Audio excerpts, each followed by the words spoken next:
welcome to this, and this will be my review for ROH's End of an Age, which was the official end of the Age of the Fall, which probably should have ended long, long before, and in some ways did. But that is what led up to all of this. I think it was the night before was Violent Tendencies was the night before this, which was pretty much the end, so to speak, as you had a really good cage match between Jimmy Jacobs and Tyler Black, and the other main event was very good as well. But that show was But I couldn't get through a lot of the undercard, so I'm not going to review that show. But anyways, I am going to review this one. End of an Age, really good show. Well, beyond a really good show, pretty great show actually. Everything on here was fairly good, and let's get started. We started off with a six-man mayhem match with Rhett, Titus, Delirious, Sami, Callihan, Egotistico, Fantastico, Payne, and Silas Young. This was what I wish more X Division matches would be.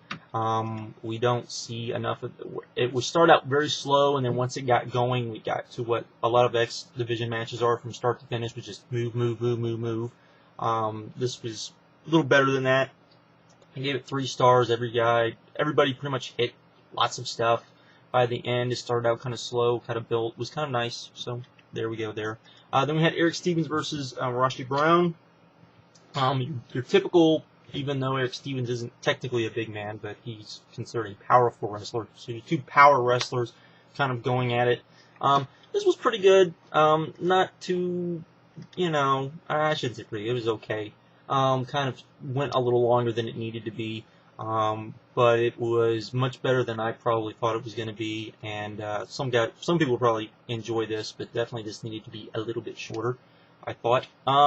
Then we had Petey versus Kenny King. I was pretty surprised with this. This was a good match, but neither guy this match could have been really, really good if both guys would have kind of been on the same page as far as speed. It seemed like Kenny King wanted to go a lot faster than Petey Williams wanted to go. He seemed to want to go a much more deliberate pace, and so that was probably so. There were times where one guy was trying to go really fast, and one guy seemed to be not going quite as fast. But they did a pretty good job. They did a pretty good job of teasing the Canadian Destroyer, which was good throughout the entire match. That's one thing with Petey Williams, even though I'm not a big fan of the Canadian Destroyer for various reasons. But you need to use the Canadian Destroyer, I always feel, during the match, because it's technically something that could come out of anywhere and beat a guy, even though, I guess, at the last ROH show, that got thrown out the window. But anyways, that's the idea, is that he should be able to hit it out of anywhere, and you should tease it, and because that's what people want to see, sort of thing. And eventually you do have to let him hit it on somebody, or, the tease kind of wears off, and that was something TNA didn't do enough of. But anyways, this was good. Athletic. Kenny King was awesome, like he always was. Petey Williams seemed kind of off in some degree, but it was okay. Not that Petey Williams I didn't think was always too great. But anyways, then we had KENTA versus Tyler Black. A lot of people have been talking about this match. It was pretty much what you'd expect. KENTA being KENTA this year, being pretty much freaking awesome, and Tyler Black being Tyler Black. They worked pretty well together, did a lot of cool counters. Once kind of started off slow, but once it really got going, it really got going, and the end was really, really good. Then we got an angle at the end of that, which was the official, I guess, end of the Age of the Fall, which was really good. A lot of people talked about it, with them hoisting Jimmy Jacobs up. The same way the Age of the Fall started, you had guys in masks. It was a very good visual and came off, I thought, excellent. Was one of the best things.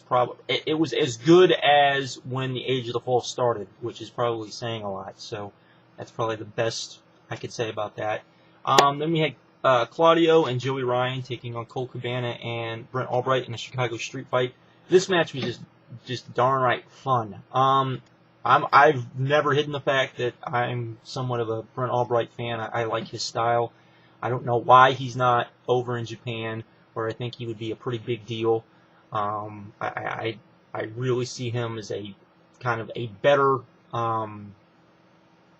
better. I can't think of the guy's name. Now I can't think of the guy's name. Anyway, I see him as a good, strong guy that I think would get over in Japan, and I'm kind of athletic, kind of strong guy that would probably get over in Japan, but we never really see it. But we never really see that. But I really like this. I thought this was fun. It's nice to see Albright with Cabana. They work kind of good together.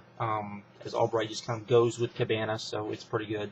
And this was fun. At least one innovative table spot, and that was that. Then we had Roderick Strong versus D'Lo Brown. Wasn't looking forward to this match either, but this match was pretty good. It was fairly good. Roderick has gotten smaller, and D'Lo has gotten bigger. But this was a good match. Started off fast, kept a pretty good pace. Was just worked 2 3/4. Then we had the American Wolves versus Steen and Generico. Steen and Generico win. They get to name whatever match when they finally get their title match against the American Wolves.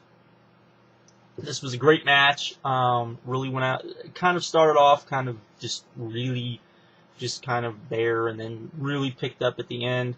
The fans were into it. Which is kind of surprising because the fans were kind of there for this show. Not sure why, but not that they were dead. It wasn't the same lively crowd, but they were for this match. They were definitely into this match, and that was good.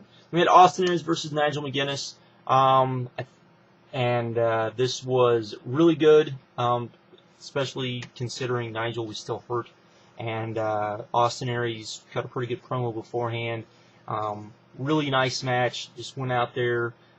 Very similar to the, I would say, Nigel versus KENTA match, except that not as good, but just probably a notch down, but still really good stuff. Gave it 3.5. Thoroughly enjoyed this show a lot. I gave it an 8.5. Thought it was a lot of fun, and actually went by pretty quick. Was almost 3 hours, which is a little longer than most of the Pierce shows have been, but it was a lot of fun, and definitely worth checking out, as I know a lot of other people have said as well. So there is that, and with that, I'm out, and later.